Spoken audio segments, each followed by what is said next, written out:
We have two particularly interesting, I think, pieces to look at tonight. Well, that's a little bit too, let's see, actual size. That's a little better. Okay. Uh, yeah, one of them is not what we normally do, but it actually gives a lot of historical precedence for what we learn consistently, which is a work of the Alter Rebbe, the first Rebbe Chabad, and this is kind of giving an appreciation for it. It's an excerpt from one of or an appendix to one of the discourses of the Rebbe. Okay, so it's written in the Zohar in the 6th century of the 6th millennium. Okay, do we need to know what that is or when that is? That is, I believe, the years 17. It's the Enlightenment era, basically 1700s, 1600s, 1700s, around that time. The portals of wisdom above and the fountains of wisdom below will be opened. This is alluded to in the words, in the 600th year of the life of Noah, all the fountains of the great depths burst forth. The Zohar plainly means that the gates of the wisdom, or sciences in general, and more essential import, the gates to the wisdom of the Torah in particular, will be opened at that time. Indeed, we have seen this fulfilled in the development of knowledge in the sciences which occurred in that period. In regards to wisdom of the Torah, it was also in those days that we merited the revelation of the inner aspect of the Torah, that part of the Torah which until then had been concealed. Originally, this knowledge had been revealed and known only to a select few, and even then discreetly and not publicly. Right, so that's referring to the hidden dimensions, or the concealed dimensions, which we know as Kabbalah, and certainly Chassidus, which is I guess now called the Kabbalah. They withheld these studies from the discussions and examinations of the majority of the people of Israel. The dissemination of the inner part of the Torah began only with the Arizal, who said it is only in these later generations that it is permitted and a duty to reveal the wisdom. Even then, however, its revelation was not widespread, nor was it diffused in such a manner that it will sustain and nourish until the appearance of the Baal Shem Tov. Okay, so we're hitting on major. You know, I'm going to go to the original web page because this is actually not as good as I thought it was. Let's see, desktop share. No. Let me go right here. There we go. Okay, so this is enter full screen. So we're hitting on major players in the revelation of what we know today as Chassidus, and really what's generally termed the inner dimensions of the Torah. All right, the outer dimensions are, what do I need to do? How do I need to live? The inner dimensions are, what do I need to think? How do I need to feel? Okay. So we just touched on the Baal Shem Tov. Okay. Originally, knowledge of it's like few. Even then, however, its revelation was not widespread. It was diffused in a manner that it will sustain and nourish until the appearance of the Baal Shem Tov. Upon his arrival, and through his efforts, the extensive and all-embracing dissemination of the wisdom to all Israel began. Okay, and his name was Yisrael Baal Shem Tov. So in a way, it was appropriate for him to be the one. This was in accordance with the response of the king Mashiach to the question of the Baal Shem Tov. Right, so there's a known story of the Baal Shem Tov had some kind of interaction with Mashiach, and he said, he asked him, you know, what any of us asked him, when will the master come? When will Mashiach come? And Mashiach responded, when your well springs are dispersed abroad. And it was especially after the revelation of Chabad Chassidus through Rabbi Shneur Zalman that it attained the level of nourishment, for then Chassidus was articulated in terms of man's intellectual understanding and in rational language, food. So, basically, when his teachings would spread far and wide, and I'm going to do this for a couple of minutes, Alyssa. Not only would they be known I'm going to do this for a couple of minutes, Alyssa. Not only would they be known as you just talk. Not only would they be known as a particular, not only would they be known on the surface level, right? Like people would know the Zohar, but they wouldn't know what it means. But through the Alter Rebbe, they would understand the meaning of it. They would actually have an effect on their internal condition, right? That's what the particular thoughts of Torah are supposed to do. They're supposed to infiltrate our mind and fill up our mind to eventually affect our emotions. So when you think about them, you have a requisite emotion. That's what a meditation is.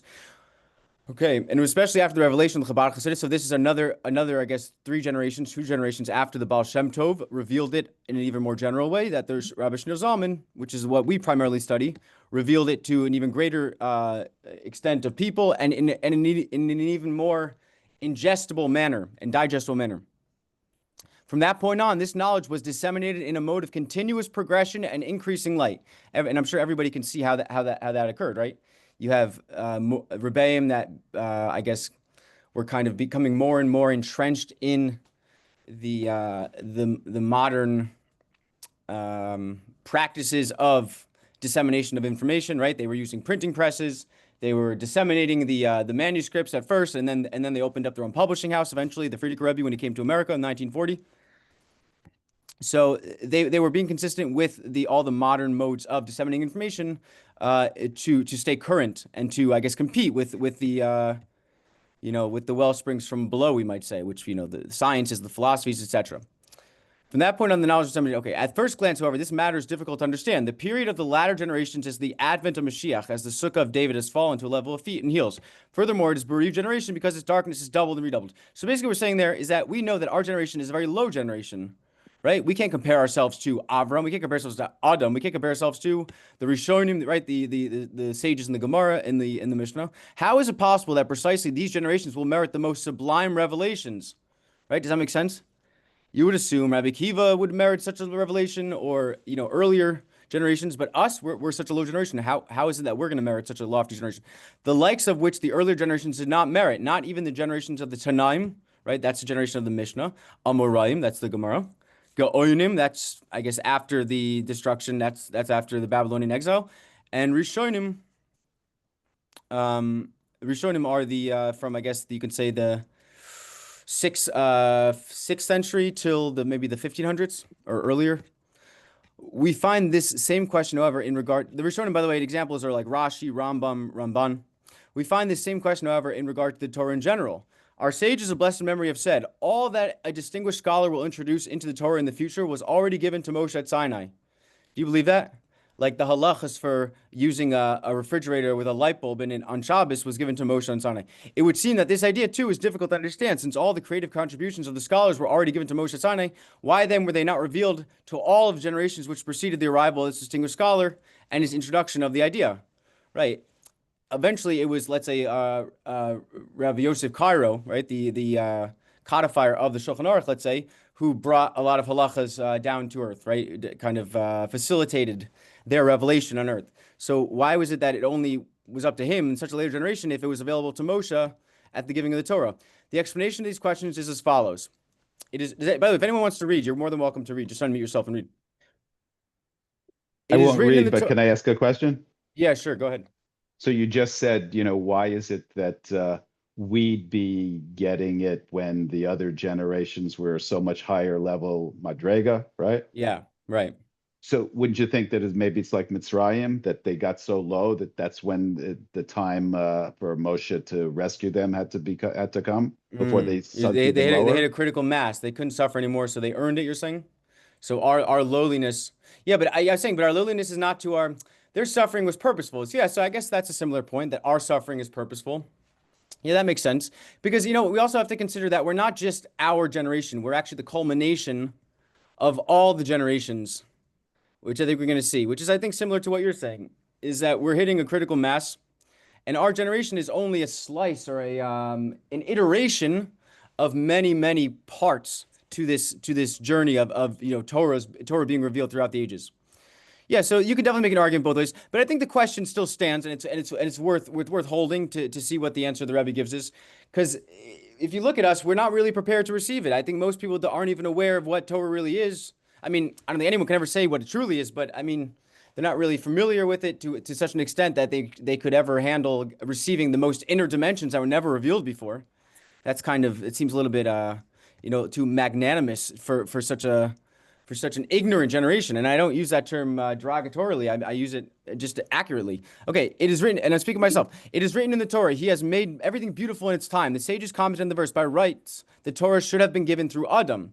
The Holy One, blessed be he, reconsidered the matter and said, I will give it to his descendants. For the Holy One, blessed be he, appoints a time for everything he does. And this is what is meant by the beautiful time, the time which is appropriate, relevant, and necessary for this matter. Yes. By the way, good to be here. Thank you for learning with us. Thank you for being here, Michael. What year is this Sikha so I can find it online? Oh, yeah, sure. If I can send you a link, or you can just look it up. It's if you go into the Essence of Chassidus, You know, Michal, I'm going to post the link in the chat right now, so you can just open it right there. Thank you How very about much. that? You're very welcome. Yes. Okay, so we're scrolled down a little bit. We're still in the first one, I believe. And if you want to read, by all means, just unmute yourself, okay? Read. Okay, Okay. thank you. Okay, all distinguished scholars, Torah is derived from the words. Okay, let's see here. The question as follows: It is written in the Torah, He has made everything beautiful in its time. The sages comment in the verse, by rights, the Torah should have been given through Adam. The Holy One Blessed Be He reconsidered the matter and said, I will give it to his descendants. For the Holy One Blessed Be He appoints a time for everything he does. And this is what is meant by the beautiful time, the time which is appropriate, relevant, and necessary for this man. Right. It's like we're not going to serve all the food at once. We're going to do it strategically in a way where everything can be maximized and complemented, etc. Thus, and that's beauty. Beauty is balance. Thus, it can be understood that until the arrival of that time in which the idea came to be introduced into the Torah by a distinguished scholar, everyone knows what that's referring to, right? That's the particular sage that brought that Torah. It's called a chiddush, a chidushe Torah, right? A novel concept within Torah, right? That's the person who merited bringing it into the world. There was as yet no need for the concept. So until the person who brought it into the world brought it in, there was no need for the concept, and therefore it was not revealed. Okay, simple enough. Yeah, and you can say the advent of the internet, let's say, wasn't brought into the world, wasn't invented until it was absolutely necessary, meaning we hit another critical mass where we needed to communicate with people for trade purposes, for commerce, etc., that we required something like an internet to communicate at such a speed with such a precision. Torah is derived from the word hoyra'ah. Okay? Torah, teaching or guidance, because its purpose is to teach the Jewish people the path in which they should walk. And by the way, walk is very strategic. Halacha, right? And the service by which they should strive to purify and refine the world. Yeah, nothing's left up to guesswork. Everything is precise. It's just a matter of how much humility we're willing to undergo in order to receive that. Which indeed, or yeah, to be receptive to it. Which indeed is the very purpose of the soul's descent to this world, to refine it. Hence, since the world as yet had no need for the purification which would accomplish through the new idea, whatever it was, the innovation revealed. Okay, it wasn't needed yet, so therefore it wasn't revealed. And by the way, if it was revealed when it wasn't needed yet, it wouldn't have been appreciated. So it might as well not even have been revealed. You get it? The need is what begot. Hashem puts the refuah, the cure in the world right before. And by the way, I find that the most inspiring Torah books, English Torah books that I have, I go to I look, this is true. I look in the front of them, like Living Inspired, Akiva books. They're all printed or published the exact year I was born. Is that a coincidence? I don't think so. And thus, the arrival of that time specifically in which the scholar introduces the idea into the Torah itself demonstrates that this is a beautiful time for the idea. For the condition of the world is such that it urgently needs the instruction flowing from the scholar's innovation. Yes, the same explanation applies to our subject. All the revelations of the future with the coming of Mashiach depend on our actions and service throughout the duration of the exile. Right, there's no downtime. Everything's useful. That's not to say you can't take downtime, but it has to be strategic and purposeful. It has to be beautiful downtime. This statement refers not only to the service of the final exile, but in light of the saying of our sages that a mitzvah is ascribed only to he who completes it. Right. By the way, that's why, I mean, David is credited with the Beis Hamikdash, but I think Shlomo is credited primarily with the Beis Hamikdash, because he was the one who completed. It is understood that when the service and the purification of the exile are completed, then the aim and purpose of all exiles will be fulfilled and consummated. For the redemption from the exile is a redemption after which there will be no more exile. You said that last time. No, I'm just kidding. They didn't say it last time. They've been consistent. It follows accordingly that our service, which brings to a conclusion the fourth exile and inaugurate the fourth turning, right? Remember the first year, until they experienced all 4 seasons, they had no idea what was going on, right? Until they recognized patterns. And inaugurates the succeeding redemption, thus affects and elevates the 3 preceding exiles, right? So the 3 preceding seasons, winter, spring, summer, right, didn't make sense until fall. Assuming winter is the first season, I'm not sure about that. Thus, it is precisely as much as these latter generations are the heels of Mashiach. Everyone heard that, right? We're the heels of Mashiach. For in them is to be found the purification and culmination of the 4th and last exile, that these generations are charged with a greater responsibility. You say the heels, the great responsibility? We're just the heels. We're worse than chopped liver. At least chopped liver has like a market value. What are people going to pay for the dust from the heels? And their service must be of higher quality and undertaken with greater strength and effort than the service of the preceding generations in period of exile. Okay. Yeah, because everything's hinging on us. For our service is the final preparation for the complete and perfect redemption to transform the doubled and redoubled darkness to doubled and redoubled light. Right. So it's specifically because of our lowliness and our darkness that we have the greatest potential, right? And it's simple. The reason for that is one word: leverage. Or if you're of the British persuasion, a lever, right? We act as a lever because we have that. We're at the fulcrum. We're at ground zero. Since the Holy One, blessed be He, is not a tyrant to His creatures and demands of them only according to the measure of the powers He has given them, right?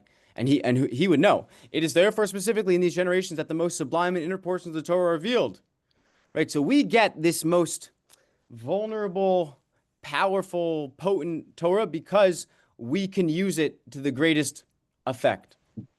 And through these revelations, special powers flow from above for this elevated work, for the Torah is strength and might. It gives power for achievement in the service of God. Yeah, that's for sure. Furthermore, in addition to the fact that the great task in itself demands special powers, it is known that the more necessary the service and the closer it is to its desired end and purpose, the klipa and the evil inclination exert themselves more vigorously in order to oppose and hinder it. Right. In any movie where there's some kind of demonic force or antagonist, the mythical or other, he's always exerting himself in the most malicious and right, like scary, all out manner right before he's about to be defeated. And so too with our right, we have the most distractions, the most we have the most challenges from the opposition right at this time, and that makes sense again because it's according to the struggle is the reward. And since the service of the latter generations literally reaches to the culminating end of the entire process of purifying the world, the opposition of the evil inclination becomes greater and more intense in order to prevent the person from fulfilling the duty with which he is charged. Right? If it's game 7 of the championship series, everybody's going to be playing or should be playing at their best with the greatest intensity, right? Because or else I don't know how they got there, right? Or why they're still there. Hence, it is also for the reason that we in this generation most urgently require special powers in order that through our service we be able to fulfill and perfectly realize the will of the Holy One, blessed be. For the Holy One, blessed be, desired to have for Himself a dwelling place in the lower worlds, right? So ultimately, we're what's standing in between Hashem and His greatest goal or desire. Okay, does anyone want to read to base? If not, I can do it. Okay. I'll count to 10 in my head. Okay, I'll read it. Great. Okay. Ready. It can be said, in light of all the above, that just as this general difference exists between the latter generations and the earlier generations, so does it also exist among the latter generations themselves. Just as the responsibility of each generation nearer to the coming of Mashiach greatly increases, likewise the revelation of the most sublime ideas of the Torah greatly increases in relation to the earlier generations. We have seen this to be true in regards to the revelation of the inner part of the Torah. From generation to generation, it becomes more revealed and further expresses himself in terms of rational understanding and intellectual form. Right. So not only does it become more revealed, it becomes more available to a wider audience. An example of such greatly increased exposition is especially prominent in the Mamarim, the Hasidic discourses of Rabbi Sholem Dov Ber. Here, the concepts of Hasidus are articulated more broadly and clearly in terms of rational understanding and intellectual comprehension, more so than is apparent even to the people on our level in the Mamarim of the rabbis who preceded him. There is a well-known saying of the early Hasidim concerning Rabbi Sholem Dov Ber that he is the Rambam, Maimonides, of Hasidus. For his Mamarim, the concepts of Hasidus were formulated in a highly ordered and systematic way, with step-by-step explanations and clarifying illustrations, etc. We can understand, in other words, the art scroll. We can understand the nature of the Mamarim of Rabbi Sholem Dov Ber from what the Rambam writes concerning his work, the Yad Chazakah. I decided to put together the results, all in plain language and terse style, so that thus the entire oral law might become systematically known to all. Statements clear, accessible, and correct. In his Mamarim, Hasidus was formulated in revealed rather than arcane form, as mentioned above, into plain language consisting of statements accessible and correct. Thank And you. that happens on all levels of existence, right? We go from a tyrannical, a monarchy, and that gets broken down into a something more of a democracy where everybody has more, right, an equal say. So too here, everybody has access to the same wisdom that prior to its revelation was available only to a select few. Like you were talking about a week ago or 2 weeks ago, as far as reading the Torah in the language that you understand, as opposed to Yeah, specifically Hebrew. the oral Torah, which is what we need to know. That's what we're talking about here. The inner dimensions are certainly considered the oral Torah. Yeah, that's for sure. Thank you for the mitzvah of reading. I'll now give the honor to someone else. Okay, thank you very much. We'll start the bidding at 2 times Chai. The Maimarim of the year 5666. We're okay. That's the year 1905. We're a series about the Rabbi Shalom Bagada. He's the father of the Frierdiker Rebbe, the previous Rebbe. So he's the third to last Rebbe, or second to last Rebbe. I don't know if you consider it. 2 Rebbeim before the one who's known as the Rebbe. All the distinctive qualities elaborated above in praise of his Maimarim are expressed in a particularly outstanding manner in this series. Furthermore, it is not only in these Maimarim that Chassidus is revealed in a broader and more widely comprehensible rational form, but also the connection of this wisdom to the future redemption. As explained above, this is the very reason why the inner part of the Torah is revealed more and more from generation to generation, is more readily apparent in this series. As it is known, Rabbi Shalom Dober, also known as the Rebbe Rashab, associated his discourses of this year, this particular 1905, 1906, with the predictions of the Ketz. The Ketz is this term usually refers to the specific years in which it is especially likely for Mashiach to come. Okay. So I guess a prediction found in several works in reference to that year, and also with the fact at the time that there were pogroms in Russia and that it was the year after a leap year. Okay, so which is, I guess, is a particularly favorable time or unfavorable. In particular terms, as explained previously, it is clear that we have been endowed with powers from above in order to transform the double and redouble darkness. Right. So we're given everything we need. We have access to, and if we don't have access to it, we don't need it. It is written, the Shekhinah went into exile in Edom with them, and is called by the name Shekhinah because it dwells and clothes itself in all the worlds. Which means that even though we find ourselves in a very humble condition, nevertheless, he may be blessed, dwells with us, even unto, and I will dwell within them, within every single one. He gives us the ability to conclude the exile, to purify the small jars that as of yet have not been purified, and to merit that he to darkness and end to the exile afterward, bring the beginning of the redemption, followed by the complete perfection and the true redemption through our righteous Mashiach, speedily in our days. Okay, that should fill you with strength. Oiz v'hadar. So okay, now we're gonna go to a brief summary on the Alter Rebbe. This was just an appreciation in homage to the Alter Rebbe, and now we're gonna actually delve into his work. Again, if you can't stay for whatever reason, no need to excuse yourself. You can just let yourself out, just because I want to try and get as much of this in as possible, just so we can all have this under our belt. Okay, so this is like I said, a summary of the mimer from Likkutei Torah, which is the main compendium of Maimarim, Hasidic discourses of the first Rabbi Chabad, the Alter Rebbe. And it corresponds to this week's parsha, which is Parshas Devarim. Okay, Tzion b'mishpat tipade v'shaveha. And by the way, if anyone wants to read again, just interrupt me. This mimer speaks of a verse in this week's Haftorah that discusses the exile and the means of redemption. The verse states that Tzion will be redeemed with mishpat, judgment, and shaveha, the captives, still very relevant, will be redeemed with tzedakah.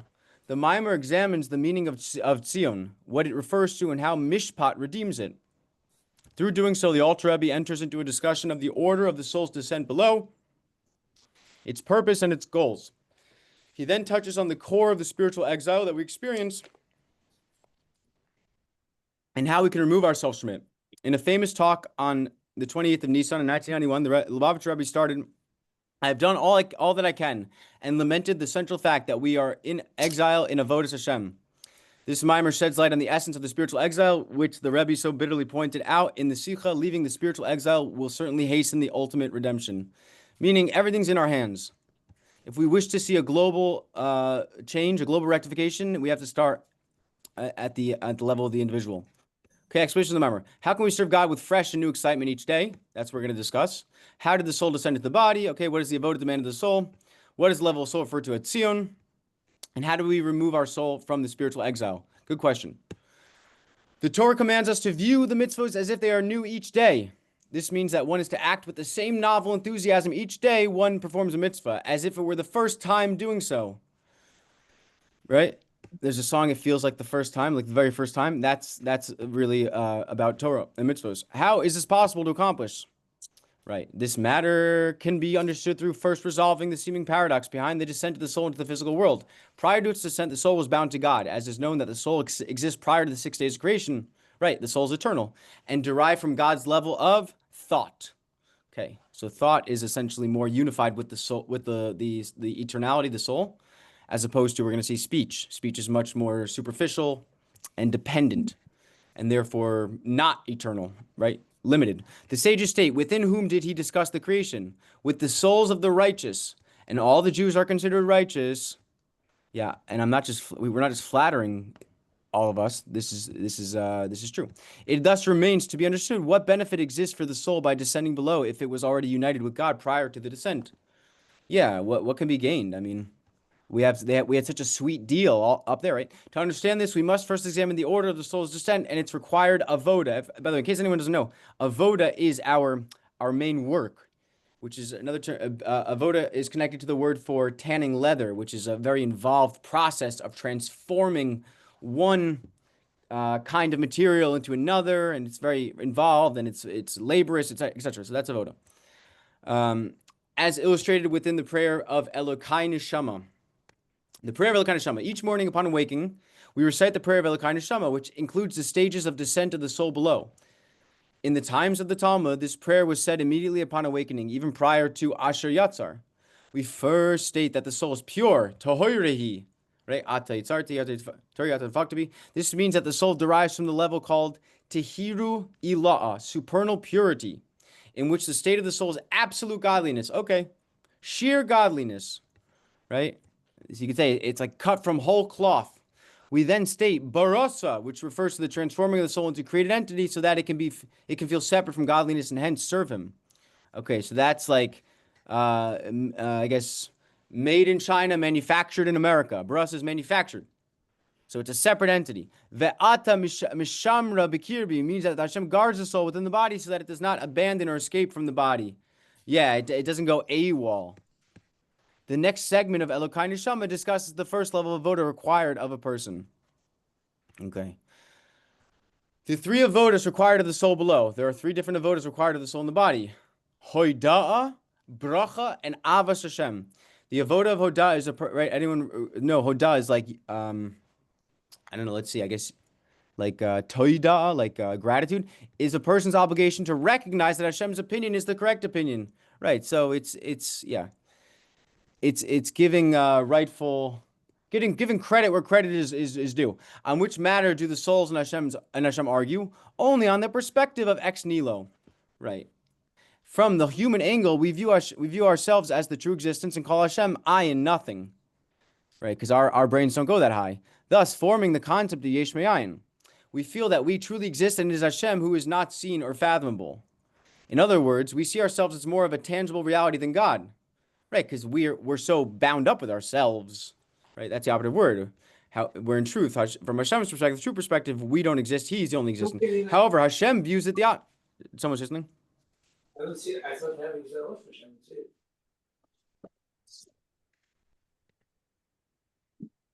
Someone say something? No. Okay. If I don't hear it for whatever reason, you can type it in the chat. I'm going to see them. However, Hashem views it as the opposite way. He is the true yesh. Yeah, someone say something?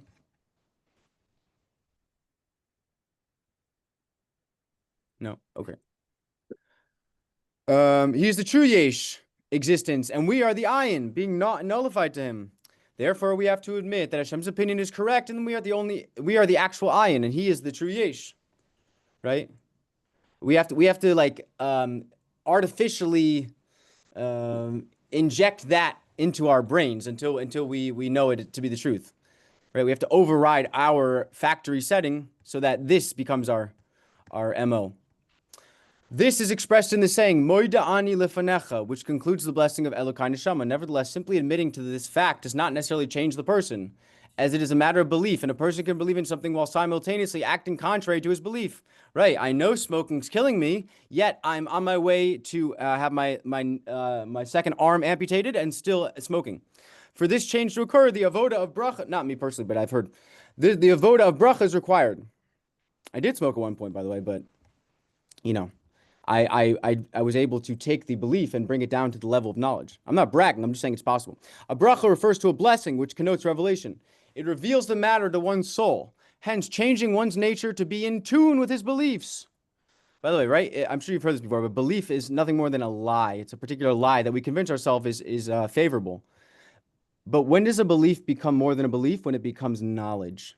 When we have enough references, which we consider be if knowledge is a table, references are the legs.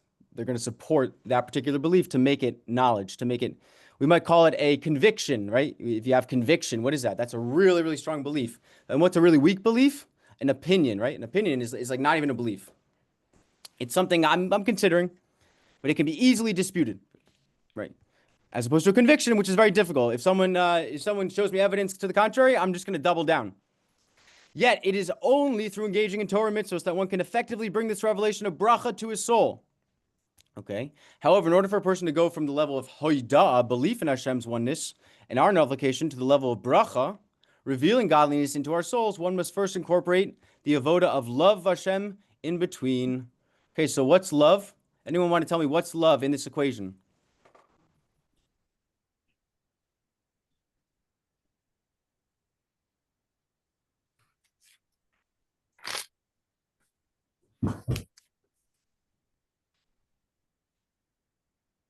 Love is the means of bringing that which is only a belief, meaning that which is only at the level of intellect, down to the level of knowledge, the level of me as I am in truth. Okay? So ultimately, it's through arousing love in connection with one of my beliefs or my opinions, let's say, that's going to ultimately allow it to descend and occupy a permanent space in my heart. When you know something in your heart, as opposed to think something in your head, which one is going to allow you to right, stake your existence on the thing or the concept or the idea? Probably the knowledge is going to be a little bit stronger in that regard, in arousing action and affecting our conduct. Okay, does anyone want to read? I'm going to count to 10 in my head, so just unmute yourself and jump in. How does one reach a state of feeling love for God?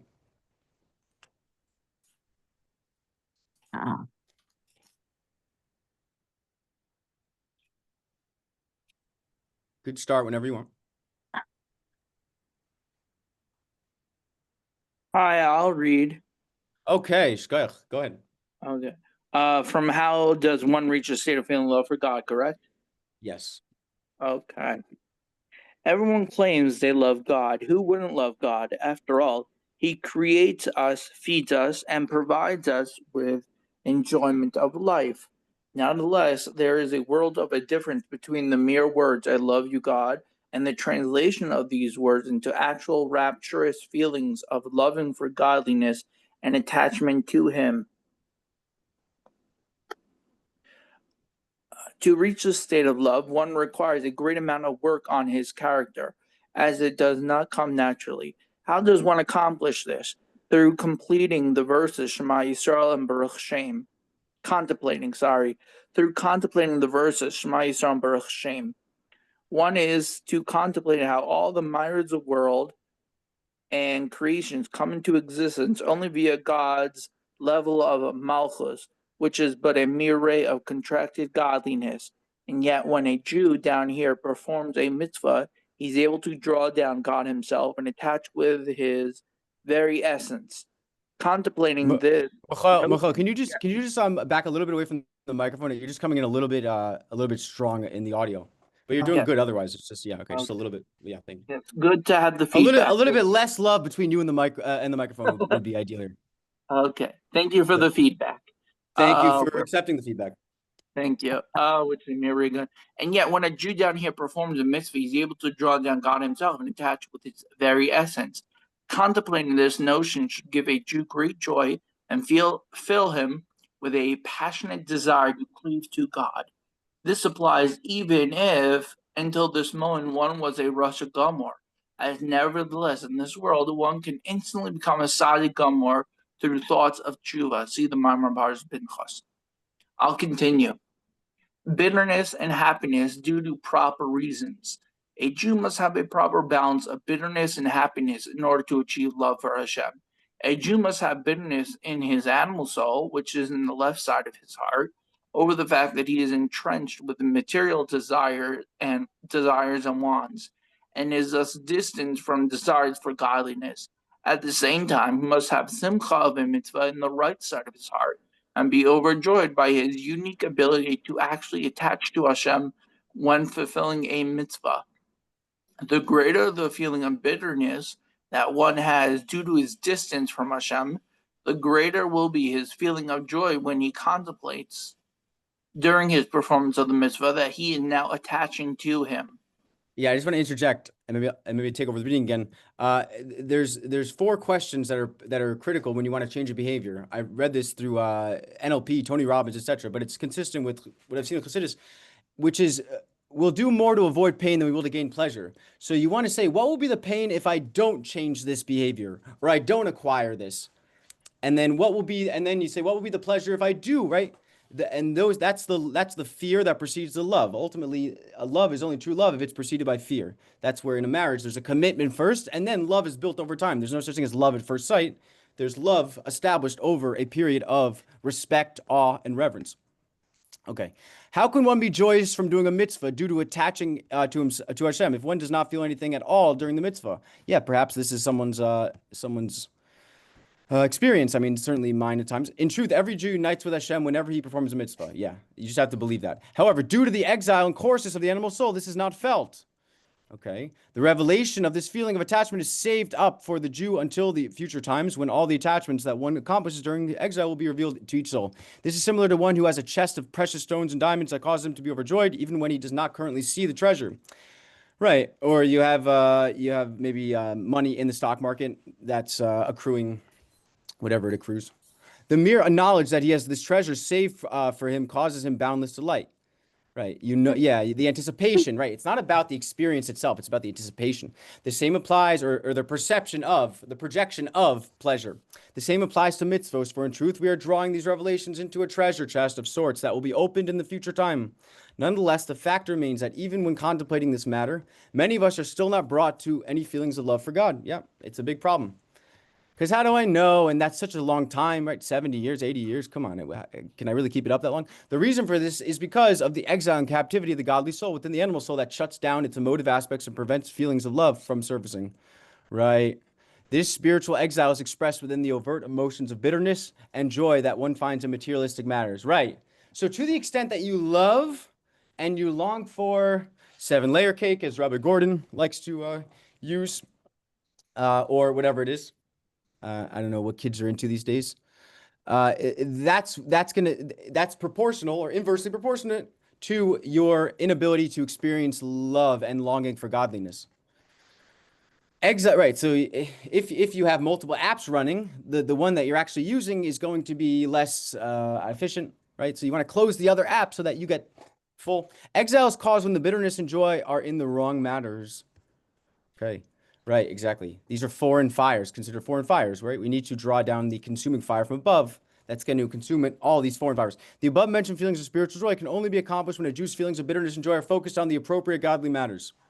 However, when his bitterness is in the worldly matters, such as a lack of wealth, health, and children, while his joy is only in acquiring these matters, he's experiencing a classic case of exile of one's godly spark within his animal soul, right?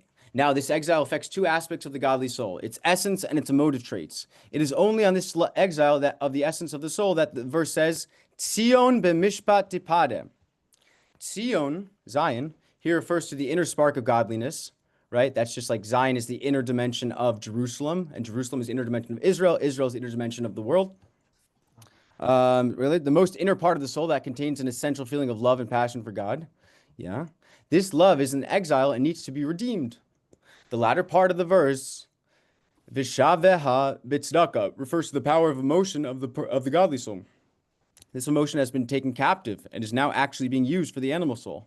I mean, I can't think of a more apt metaphor or analog considering current events. Just like a prisoner of war that now works to build the enemy's infrastructure. As a result, the emotions of the godly soul, which should have been in use for bitterness caused by distance from God and a delightful desire to cleave to him, are now being used for bitterness in lack of worldly pleasures and in enjoyment of materialistic matters. Oy. I don't know. Is anyone like have like a hint of pity? I know we're kind of like building up this straw man or woman in exile, but if you consider it and you believe it, and if you don't believe it, you pretend to believe it, you actually can develop pity. Pity is it's natural to a Jew. Okay, a parable. A father of a large family enters the office of a psychologist. By the way, I think we're going to go until perhaps 9:50. We'll stop at 9:50. A father of a large family enters into the office of a psychologist, and then if we don't finish tonight, we'll finish on Wednesday night. I don't love my kids, he says. In fact, I think I hate them. How can I love someone who I have feelings of dislike towards? That is a profound question, the psychologist replies. Tell me a little about your upbringing and your work schedule. Perhaps that will shed some light on your condition. The father goes on to explain that he had a very rough childhood. With scant emotional support from his parents, he currently works an 8 a.m. to 9 p.m. job and has no time for his family. The psychologist explains that the father's feelings of love have been exiled and subverted. Your upbringing concealed your feelings of emotion, and your job prevents you from investing physical time and essential mental energy into doing the things needed to develop your feelings. Yeah, you might say he's married to his job. So, of course, your children are nothing but a nuisance to you. The father is told that he must understand that despite his cold upbringing, he indeed has deep-rooted love for his children in his heart, and it simply requires development. Yeah, that's all. Just like what? Like a spark. And even if you want to say there's no spark, as I assume everyone's met the Flintstone, right? The Flintstone, it could be submerged in water for millennia, and you take it out and you strike it, it'll produce a spark. So don't tell me there's no spark. He indeed has deep-rooted love for his children in his heart, and it simply requires development. This may take time and energy, but I mean, anything worthwhile does. But it can and will be accomplished. You must cut back from your work hours and spend that time with your children. Invest quality time and enjoyment that will help you develop the inner fatherly feelings that you already possess. The above is a parable for our dilemma of exiled feelings of love for God. I'm sure everyone's already figured that out, right? Our animal soul is like the cold parents that the father experienced in his own upbringing. The animal soul teaches us to have feelings solely for physical and material matters and is completely cold and turned off to feelings of spirituality. It even causes the natural feelings of love in the godly soul to be suppressed and exiled. The animal soul's emotional indulgence in worldly matters is similar to the workaholic father whose situation hinders him from any ability to invest mental energy into developing feelings for his children. The constant indulgence in worldly matters simply prevents one from activating the mental energy necessary to develop feelings for God. Yeah, that's it. He can't serve two masters. Okay. So I think we'll stop here. Oh, we're almost at the end here. Okay. Redeeming the aspect of Zion. Does anybody have a comment, question, concern, criticism? Okay. Creative contribution. Redeeming the aspect of Zion and the emotive traits of the godly soul. The verse states that Zion is redeemed through mishpat. This refers to the laws of the Torah, mishpatim. It follows that the dictum of the sages that the exiles will be gathered only in the merit of the Mishnayos. Thus, learning halacha has the special capability of redeeming the spark of godliness from exile. Yeah. Kitzur Shulchan Aruch is a good place to start. The emotive traits, however, are redeemed through tzedakah. Okay. As when one has mercy on another, this causes Hashem to bestow mercy on him and redeem his emotive traits from captivity. I would imagine as a parent, there's nothing more heart-melting than seeing one of your children have compassion on another child and them getting along in a way of, right, not just a way of joy, but a way of deep empathy and, right, and feeling for each other. It's bringing tears to my eye, actually, as I said. Can we really remove our souls from exile just by learning halacha and giving tzedakah? Yeah. Many of us do both and still struggle to reach a tangible love for God. Well, do it more, do it better. What is the meaning of this mimer? The above antidotes offered by the verse are not meant to suddenly bring a rapturous feeling of love towards God out of thin air in the middle of one's day. Yes. What it can do is sensitize the feelings of the godly soul and remove it from its exile. Right. So it's a process. I'm sure no one wants to hear that, but you need to hear it. It is similar to placing an electric device into an outlet. If one does not press the on button, it will remain dead just as before. Right. Or if your phone's dead and you're too lazy to plug it in, But then you think, God, if I just plugged it in that first time I had the instinct or the impulse to do it, it would already be fully charged by now. Why didn't I just do it, right? Even when the above services, learning Torah and giving charity, okay, if one does not press the on button, it will remain dead just as before. Even with the above services of learning Torah, as we're doing right now, Yitzch'k, and giving charity, the godly soul must still be turned on by contemplative thoughts of matters that cause one to desire and long for godliness. It is with these 2 points together that one truly removes one's soul from exile and brings it to a personal redemption. Okay, so again, we have to think about what we're moving towards and not just what we want to get away from. Ultimately, that's the best way to get away from anything, is to move towards something more compelling, right? Okay, does anyone want to read the lessons of the mimer? I'll read them, and then I have, okay, oh, someone go ahead, whoever wants to read them. And then I'm going to read one more thing. Of course, you don't, I'm not holding you here against, you're not a captive here, so you don't have to, but it's going to be about 2 more minutes, which I think is very apropos. But somebody read the lessons of the mimer while I pull it up. I can read them. Yash Koyach. Thank you. Lessons of the mimer. Understand that the core of the exile is the spiritual exile of the emotive expression of one's godly soul towards God. Develop a plan for soul nurturing to allow your soul to regain sensitivity and feeling for Him. The antidotes to doing so, as explained in the mimer, are charity, learning Torah, and contemplating matters that develop your love for Him. Yash Koyach. Okay, the last thing I'm going to share is from a Tony Robbins book called Awaken the Giant Within. It's a little wisdom from the nations. And you'll see how it's connected, but it's just very, very poignant. And I guess you'll see.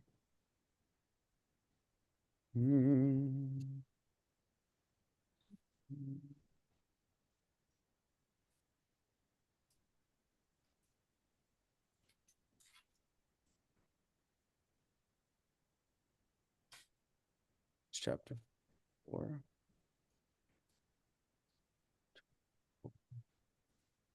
By the way, in case I didn't express gratitude for everybody participating, showing up, every single person really adds like a world to the dynamic. Whether you participate or not, just Thank let me you. see. Yeah, and I meant that especially for you, Michal. Okay, here we go. Belief system: the power to create and the power to destroy. He was a bitter. Let me see. Let me see this. I don't see it on screen. Oh, you know. Oh, yeah. Here we go. Now you're about to do 1, 2, 3. Right? You see it now? He was bitter and cruel, an alcoholic and drug addict who almost killed himself several times. Today, he serves a life sentence in prison for the murder of a liquor store cashier who got in his way. He has 2 sons, born a mere 11 months apart. I think Irish twins, one of whom grew up to be just like Dad, a drug addict who lived by stealing and threatening others until he too was put in jail for attempted murder. His brother, however, is a different story. A man who's raising 3 kids, enjoys his marriage, and appears to be truly happy. As regional manager for a major national concern, he finds his work both challenging and rewarding. He's physically fit and has no alcohol or drug addictions. Baruch Hashem. How could these 2 young men have turned out so differently, having grown up in virtually the same environment? Both were asked privately, unbeknownst to the other, "Why has your life turned out this way?" Surprisingly, they both provided the exact same answer. "What else could I have become, having grown up with a father like that?" I think everyone here is smart enough to relate that back to the message. So I'm going to leave it there. I think it's more powerful that way. Okay, Yashikoch, everybody.